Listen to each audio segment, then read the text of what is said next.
evening, you are watching the news from the Sultanate of Oman television. First, the headlines. Royal Guard of Oman marks its annual day and the graduation of a new batch of recruits.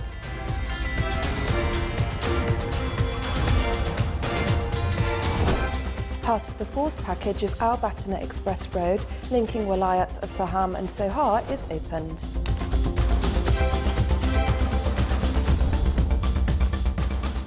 And the Sultanate obtains fourth position at the Arab level in the Business Practice Report.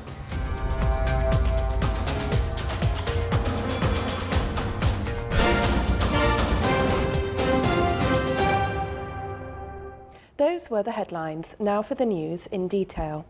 His Majesty Sultan Qaboos bin Saeed has sent a cable of greetings to His Excellency Shinzo Abe, Prime Minister of Japan, on re-electing him for a new term.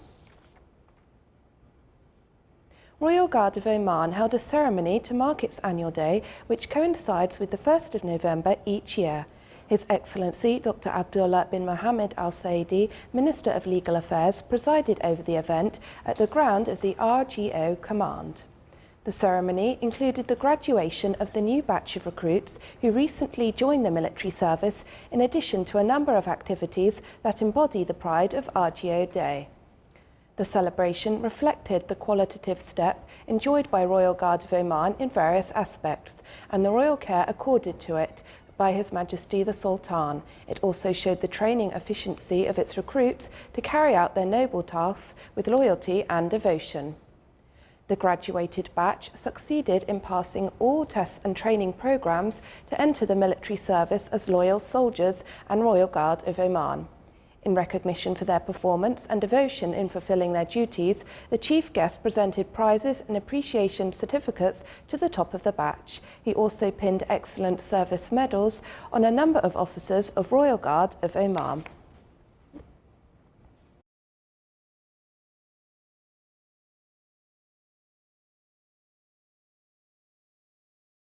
In celebration of Royal Guard of Oman Day and the graduation of a new batch of major recruits, Major General Khalifa bin Abdullah Al Junaibi, Commander of the Royal Guard of Oman, presented appreciation awards and certificates to excelling graduates.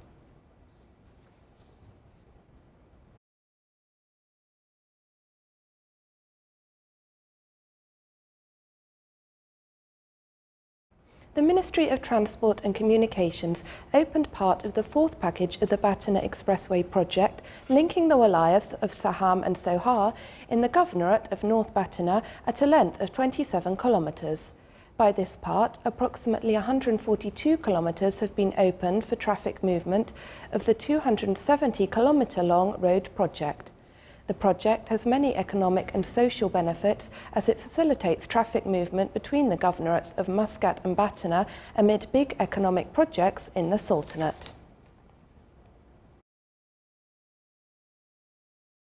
The Sultanate obtained fourth position at the Arab level in the Business Practice Report issued by the International Bank. The Sultanate also obtained first position at the Arab level in the Sub-Index to Start a Business, 8th position in Building Permits Issuance Index, and 5th position in Access to Electricity Index. At the world level, the Sultanate ranked 71st, while New Zealand topped the general index, followed by Singapore and Denmark.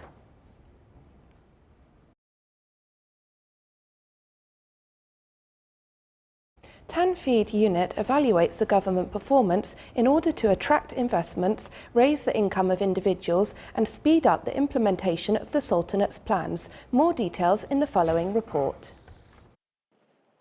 Tanfeed unit works as per a clear work approach to explore projects and opportunities and amend laws that will contribute in increasing the competitiveness of Omani economy.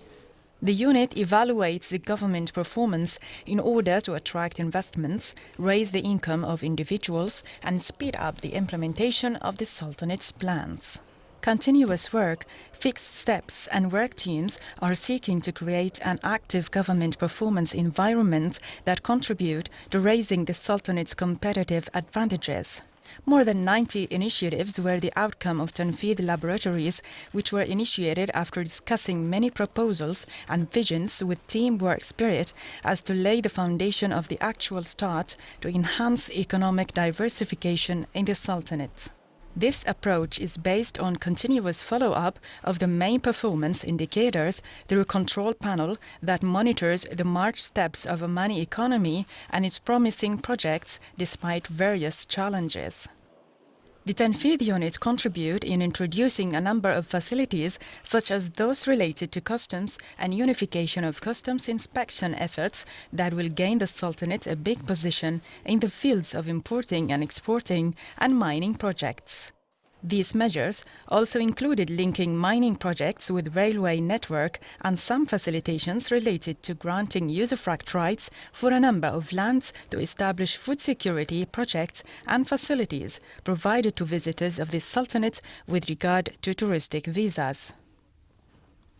As it completed its first year, Tanfidh has proved that round-table talks among competent bodies of public and private sectors is more useful in order to reach the aims of economic diversification as quickly as possible. Still to come in our news bulletin. National Life and General Insurance Company offers more than 66 million of its shares for subscription.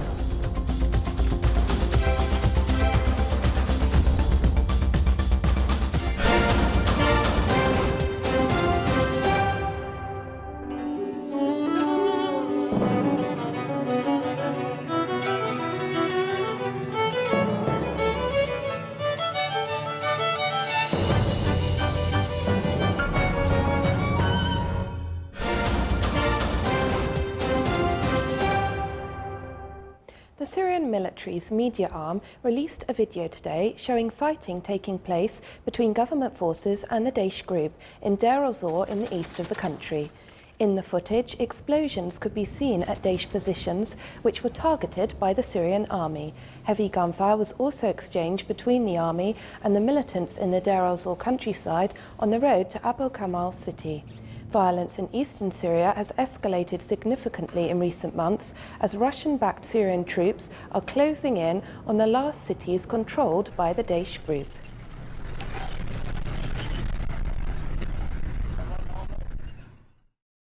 Russian President Vladimir Putin today arrived in Tehran to take part in a trilateral summit between Azerbaijan, Iran and Russia. The meeting comes as the Islamic Republic's nuclear deal is threatened by US President Donald Trump's refusal to recertify the accord. The talks in Tehran are to focus on regional matters as well as terrorism and security issues. The three countries all share the Caspian Sea, and railway and road projects are also expected to be discussed at their meeting. Putin landed at Tehran's Mehrabad International Airport for the one-day meeting. It's his third visit to Iran after previously making trips in November 2015 and in 2007.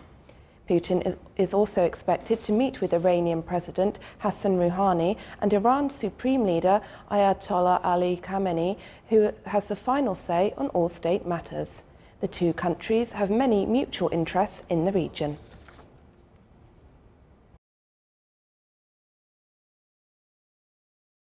Chinese Premier Li Keqiang and Russian Prime Minister Dmitry Medvedev held bilateral talks in Beijing today, after which they signed agreements on energy, trade, loans, investments and space cooperation aimed at strengthening ties between the two nations. Among other agreements signed during his visit, Medvedev said energy agreements would increase sales of oil and gas from Russia to China and also lead to new cooperation with China in the field of the peaceful use of nuclear energy. Medvedev is on a 3-day official visit to China. Li is a second-ranking Chinese official, primarily responsible for overseeing the economy and leading the cabinet.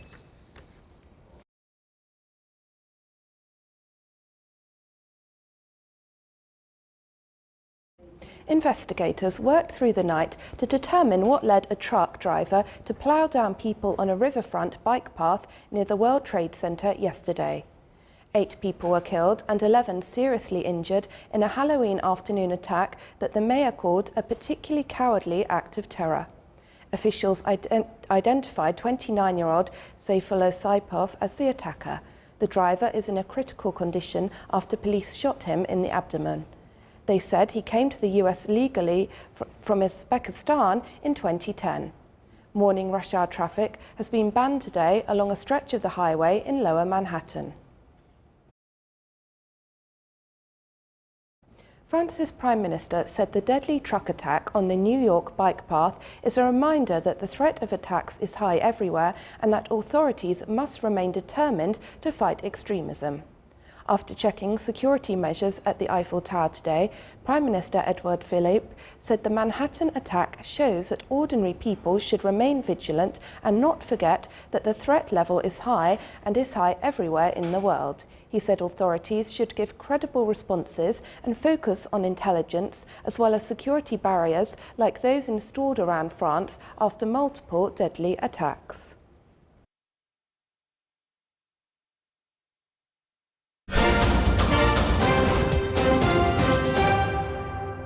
National Life and General Insurance Company offered more than 66 million shares for subscription at a cost of 320 beza per share. The subscription was opened on October 22nd and will be closed on the 20th of this month. This came within the approach of insurance companies in the Sultanate to shift into public shareholding companies. The subscription is open for both Omani and non-Omani investors along with the establishments. The value of the subscription for the total shares will be 21 million Omani riyals. The company determined the percentage of subscription for establishments by 35%, whilst for individuals it is 65%. Oman oil price January delivery reached $59.68 per barrel. The Oman oil price increased by $1 and 5 cents compared to yesterday's price, which was $58 and 13 cents. The average price of the Oman oil November delivery reached $54.02 per barrel, thus $3.63 higher than the price of the October delivery. In order to keep pace with commercial activity and to support projects of male and female entrepreneurs, a new building of Oman Chamber of Commerce and Industry was opened in the Governorate of South Batana. This new building will render its services to the beneficiaries, which will contribute in pushing the wheel of development in the Sultanate. The opening ceremony was under the auspices of His Excellency Sheikh Saad bin Mohammed Al Madouf, Minister responsible for Sports Affairs.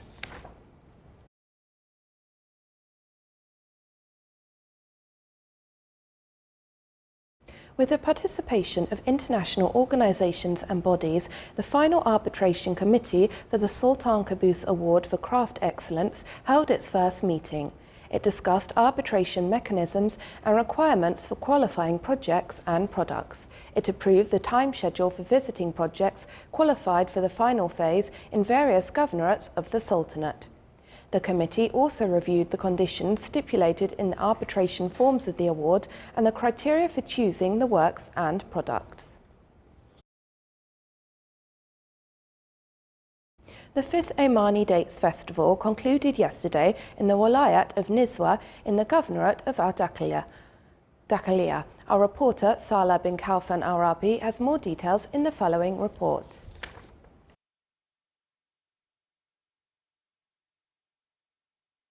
Fisheries Wealth, in cooperation with the Public Authority for Small and Medium Enterprises Development, RIADA, organized the 5th edition of Omani Dates Festival. The festival aimed at creating greater opportunities for the consumers to choose from the options offered by the institutions involved in the production and manufacturing of dates, as well as encouraging farmers and producers to take care of date quality and packaging. Well, the main aim of this exhibition to show the people Omani dates and to get the exhibitors in one place to exchange other idea about them to them, mainly to increase the quality of Omani dates. The festival included 60 sale outlets for SMEs and farmers, a corner for 12 projects in date marketing identity design, and a corner to display the artworks participating in the drawing contest My Date Palm, which aimed at school students in some governorates. In addition, there was an exhibition of companies engaged in the supply of machines, packaging, packing, and streaming of dates, as well as workshops on the prospectus of manufacturing and marketing of Omani dates. This is an opportunity for us to display different types of date and other products for local customers and international customers. I came to learn about different types of date and honey, also how to start a small business project. Due to its economic values, the Sultanate's efforts towards caring for the date palm tree are evident in several projects carried out to take care of this blessed tree, one of which is the Million Date Palm Plantation Project. In addition, this annual festival is another endeavor undertaken to preserve the palm tree and its products. In addition to its endless economic benefits, the palm tree has been a symbol of hospitality and nutrition for the Omanis over the history. For the Sultanate of Oman Television English News, صالح بن خلفان الرحبي الداخلية Governorate.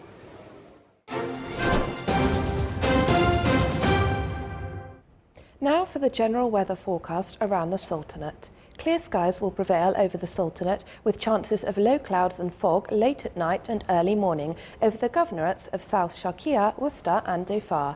Winds will be easterly to southeasterly light to moderate. Seas will be slight with a maximum wave height of 1 metre.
This is the Sultanate of Oman television. Before we end tonight's bulletin, here are the main points once again.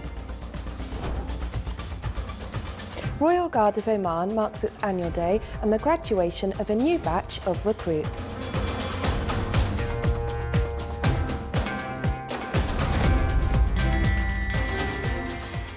Part of the fourth package of Al Batna Express Road, linking wilayats of Saham and Sohar, is opened.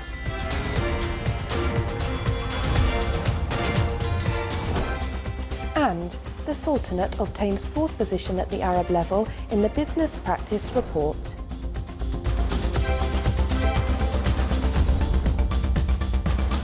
With that, we come to the end of tonight's news bulletin. From all of us here at the newsroom and the studios, it's good night.